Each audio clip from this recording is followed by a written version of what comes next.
السلام عليكم ورحمة الله وبركاته. كيفكم يا جماعة؟ طيبين؟ أتمنى يا جماعة تسووا سبسكرايب لايك وشير. وهذا طبعا اللي قدامكم الفيديو هو أول تسريب للعبة اللي هي كان اسمها فيفا. كانت فيفا 24، لكن دحين صارت FC 24.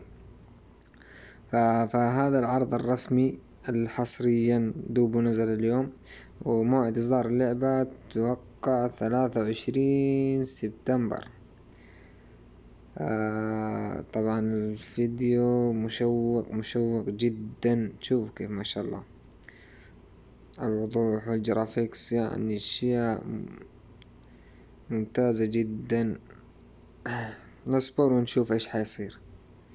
متوقع من اللعبة يعني حيصير اشياء مرة مختلفة عن المواسم اللي راحت.